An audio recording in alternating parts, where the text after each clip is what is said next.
बिस्मिल्लाहिर्रहमानिर्रहीम। देखिए, जिस तरह हमने ये समझा कि ज़माने के वक्त के टाइम के तसव्वुर के बग़ैर इस दुनिया में एक बामक़सद ज़िंदगी मुमकिन नहीं है, बल्कि अगर मैं ये कहूँ कि ज़िंदगी ही मुमकिन नहीं है, आप कहेंगे कि क्या जानवरों को, परिंदों को भी वक्त का एहसास होता है? मेरा गुमान ये है कि बिल्कुल उनको भी वक्त का एहसास होता है, इसलिए कि वो सोते हैं, जागते हैं, एक रूटीन वो भी इख्तियार करते हैं। इसका मतलब है कि उनके यहाँ भी वक्त का एक तसव्वुर और इस्तेमाल मौजूद है, लेकिन वो वक्त को उस तरह से इस्तेमाल नहीं कर पाते जिस तरह के इंसान इस्तेमाल करते हैं। और इसीलिए तो आप देखें कि इंसान ने ये वक्त का ही इस्तेमाल है जिससे इतने बड़े वंडर्स, इतने बड़े मोजज़े दुनिया में पैदा कर दिए हैं। अब अगली समझने की चीज़ ये है कि जो मकान का तसव्वुर है, जो जगह का तसव्वुर है, क्या इसके होने और ना होने से भी कोई फ़र्क पड़ता है? तो मुझे लगता है कि बिल्कुल फ़र्क पड़ता है।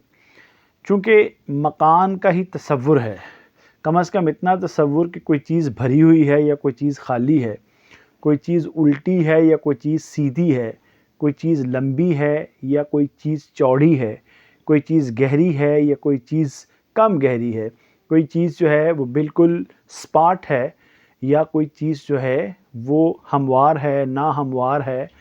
अब ये देखिए कि ये सारे जो तसव्वुरात हैं ये जगह के साथ मुंसलिक हैं। और फिर आप ये देखिए कि अभी हमने ये बात की कि इंसान ने, बल्कि इंसान से पहले आप फितरत की कारीगरी देखिए। जो चरिंद परिंद हैं, क्या वो अपने रहने के लिए घर नहीं बनाते? परिंदे अगर आप देखें तो वो अनवा व इक़साम के घोंसले बनाते हैं। इसी तरह हशरात जो हैं वो ज़मीन के अंदर और मुख्तलिफ़ जगहों के ऊपर अपने रहने के लिए बिलें बनाते हैं। जानवर जो हैं वो गार भी बनाते हैं। अब ये सब क्या है? ये स्पेस का इस्तेमाल है।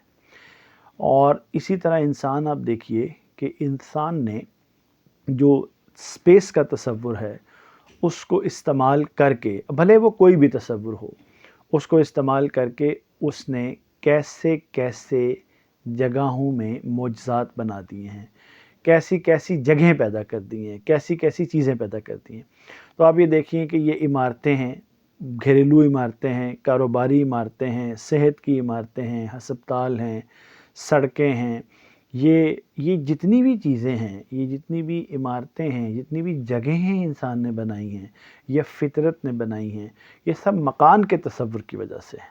और अगर मकान का कोई तसव्वुर ना हो और हम कहें कि अभी कोई तसव्वुर ही नहीं है, मकान असल में आपने जिस तरह समझा होगा ना कि मकान एक तरह से कंटेनर है जिसके अंदर ज़िंदगी है और ज़िंदगी की मुख्तलिफ़ शक्लें हैं या उसके मुख्तलिफ़ इस्तेमालात हैं।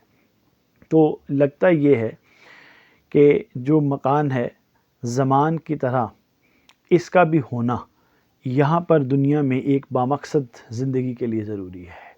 क्योंकि अगर मकान नहीं होगा ना, तो फिर ज़िंदगी मुमकिन कैसे होगी? क्या मकान के बगैर ज़िंदगी मुमकिन है? मुझे लगता ये है कि हम जो बनी नौ इंसान हैं और जो हमारे कोलीग्स हैं, जो कोलीग्स लिविंग बीइंग्स हैं, इस फेलो लिविंग बीइंग्स हैं जो इस ज़मीन के ऊपर, अगर उनके यहाँ मकान का तसव्वुर ना हो तो ज़िंदगी मुमकिन ही नहीं है। और अगर मकान का तसव्वुर नहीं है तो फिर ज़िंदगी का तसव्वुर भी नहीं है। तो फिर हम इस बात के ऊपर अपनी बात को ख़त्म करते हैं कि देखिए कि जनाब, जो मकान का तसव्वुर है उसके तसव्वुर ने ही और उससे मुंसलिक दूसरे तसव्वुरों ने ही हमें दुनिया में, ज़िंदगी में मोजज़े बर्पा करने के काबिल बनाया है। तो ज़मान व मकान, अब ये लगता है मुझे कि इंसान को अता करदा सबसे ज़रूरी करेंसी है, सबसे अहम करेंसी है। और ज़मान व मकान का जो इस्तेमाल है वही आपकी ज़िंदगी को बामक़सद बनाता है।